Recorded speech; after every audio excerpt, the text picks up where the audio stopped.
বিসমিল্লাহির রহমানির রহিম। আসসালামু আলাইকুম রহমতুল্লাহি ওবারাকাতু। আশা করছি সবাই ভালো আছেন। আমি স্পোকেন ইংলিশ একাডেমির বিষয়ে কিছু কথা বলতে চাচ্ছি। আমাদের কার্যক্রম কি বা আমরা এখানে কি করব সেই বিষয়গুলো নিয়ে আসলে সংক্ষিপ্ত কিছু কথা বলবো। আমি স্পোকেন ইংলিশ নিয়ে 2011 সাল থেকে চেষ্টা করছি, কাজ করে আসছি, বাট অনলাইনে নতুনভাবে ইউটিউবে যাত্রাটা শুরু করেছি। এখানে আমি আমার অভিজ্ঞতাগুলো শেয়ার করব আপনাদের সাথে, কারণ আমি আমার লাইফে বিভিন্ন ধরনের ছাত্র পেয়েছি।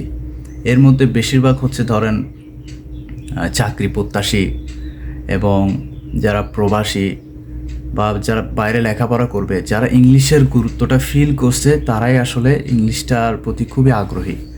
আর যারা যে বিষয়ে আগ্রহ প্রকাশ করে তারা সেই বিষয়ে অবশ্যই দক্ষ হয় ইনশাআল্লাহ।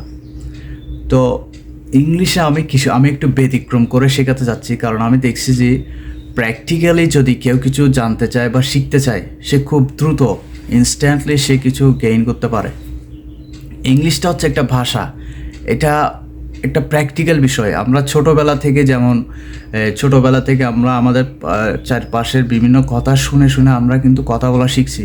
আমরা কিন্তু কোনো বাংলা ভাষা শেখার জন্য কোথাও যাই নাই। তো ইংরেজিটা হচ্ছে জাস্ট লাইক দিস, এটা এমন একটা ভাষা, এটা হচ্ছে আপনার কিছু শব্দের কম্বিনেশন এবং কথার কম্বিনেশন। আমাদের ডেইলি লাইফে আমরা 3 ধরনের কথা বলে থাকি: be verb, have verb, principal verb. অর্থাৎ আমি আমার পরিচয় দিতে এক ধরনের কথা বলি, আমার অধিকারে আছে থাকা নেই বোঝাতে আমি কিছু কথা বলি, এবং আমার আমি যে কাজগুলো করব সেগুলো বোঝাতে কিছু কথা বলি। কাজগুলো আমরা বিভিন্ন সময় করে থাকি, যেটা এই সময়টাকে বলা হয় টেন্স। তো আমরা যদি আপনাকে গ্রামার রুলস দিই, অনেক ভোকাবুলারি দিই, আপনাকে যদি সমুদ্রে ছেড়ে দিই, তাহলে ইংলিশটা আপনার খুব টাফেস্ট মনে হবে। কিন্তু বাইরের দেশে ইংলিশটা কিন্তু ওভাবে না, এটা খুবই সিম্পলি প্র্যাকটিক্যালি তারা শিখে। যেমন বাইরের দেশে আমাদের অনেক প্রবাসী, তাদের লেখাপড়া কম, কিন্তু তারা প্র্যাকটিক্যালি যখন তারা চাকরিতে ফেস করে ইংলিশটা, তখন কিন্তু তারা গুরুত্ব সহকারে সেটা খুব অল্প সময়ে শিখে ফেলে। দেখবেন তারা অ্যারাবিকও জানে, ইংলিশও জানে। তো এটা একটা ভাষা, it's not a big deal. So আমি ওইভাবে আমার স্পোকেন ইংলিশগুলো সাজিয়েছি। মানে আপনার এখানে বিভিন্ন জিনিস থাকবে, আপনার পিকচার ডিসক্রিপশন থাকবে, কনভারসেশন থাকবে। আমি আমার ছাত্রদের উপরে 9, 10, 6, 7 এদের উপরে, যাদেরকে একাডেমিক্যাল পড়ায়, তাদের উপর আমি অ্যাপ্লাই করছি। তারাও খুবই ইন্টারেস্টেড। যখন তাদেরকে প্র্যাকটিক্যালি ইংলিশ বলতে দিচ্ছি, তারা খুব আগ্রহের সাথে ইংলিশে কথা বলতেছে। তাদেরকে বিভিন্ন টপিকস, দৈনন্দিন জীবনের বিভিন্ন সিচুয়েশন নিয়ে আমি তাদেরকে কথা বলতেছি, তারা বলতেছে আলহামদুলিল্লাহ। তো আমরা প্র্যাকটিক্যালি শেখার চেষ্টা করব। এর জন্য আপনাদের যা যা দরকার সেগুলো আমি ইনশাল্লাহ করব। আপনাদের সাপোর্ট দরকার, ভালোবাসা দরকার।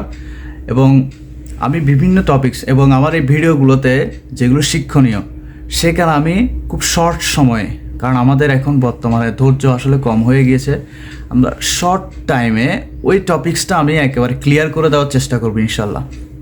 এবং আমি দুর্বল ছিলাম নিজেও, তো আমি দুর্বলদের প্রবলেমসগুলো, উইকনেসগুলো আমি বুঝি, সেই অনুযায়ী আমি আমার স্পোকেনটাকে সাজিয়েছি। ইনশাল্লাহ আপনারা উপকৃত হবেন। এবং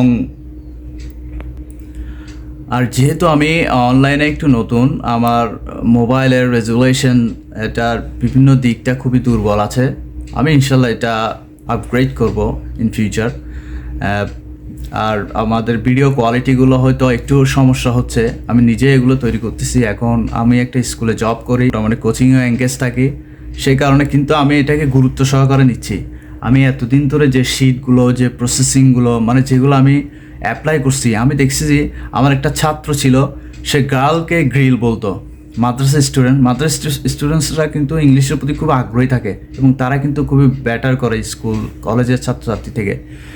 তো আমি আশা করছি আমরা ভালো কিছু আসলে অর্জন করতে পারবো।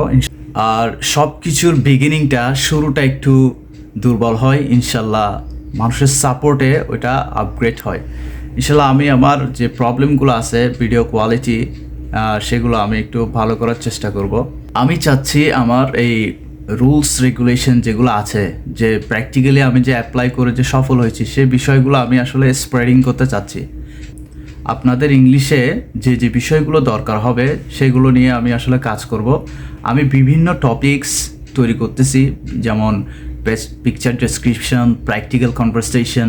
আমাদের ডেইলি লাইফে আমাদের ডিকশনারিতে অনেক হাজার হাজার ওয়ার্ড আছে, শব্দ আছে, ভোকাবুলারি আছে, কিন্তু আমরা এগুলা সবগুলো শিখবো না। আমরা এখান থেকে আমাদের প্রয়োজনীয় শব্দ, যেগুলো আমাদের নেসেসারি, আমাদের ডেইলি লাইফে বিভিন্ন সিচুয়েশন দরকার হয়, সেই ভোকাবুলারিগুলো আমরা সিলেক্ট করে কাজ করব। আর বাক্যের ধারা কিন্তু তিনটা স্ট্রাকচারের উপরে কিন্তু আমরা সব কথা বলে থাকি, তিনটা নিয়মের উপরে সব কথা বলে থাকি। এই তিনটা নিয়মের বিষয়গুলো যদি আমরা জানতে পারি, তাহলে আমরা স্পিকিংটা ফ্লুয়েন্টলি বলতে পারবো। আমার যখন বেসিকটা স্ট্রং হবে, তখন আমার স্ট্রং হওয়ার পরে আমি অ্যাডভান্স লেভেলে চলে যেতে পারবো। আমার বেসিক যদি উইক থাকে, তাহলে আমি অ্যাডভান্স লেভেলে দুর্বল থাকবো। তো স্পিকিংটা হচ্ছে জাস্ট একটা ভাষা। এই ভাষাটা আমাদের বলার চেষ্টা করতে হবে। যদি আমি না বলি, তাহলে আমি আমার প্রবলেমগুলো ফাইন্ড আউট করতে পারবো না। তাই আমাদেরকে ইংলিশে কথা বলতে হবে, স্টার্ট করতে হবে। বিগিনিংয়ে ভুল হবে, অনেকে আপনাকে ডিসকারেজ করবে, আপনাকে বলবে আপনি এই সমস্যা, এটা ভুল, গ্রামাটিক্যাল ভুল, but don't think about this. এইগুলো নিয়ে যদি চিন্তা করেন, তাহলে আপনি সামনে অ্যাডভান্স হতে পারবেন না। আপনাকে কথা বলতে হবে, আপনার ভুলগুলো তখন বের হয়ে আসবে।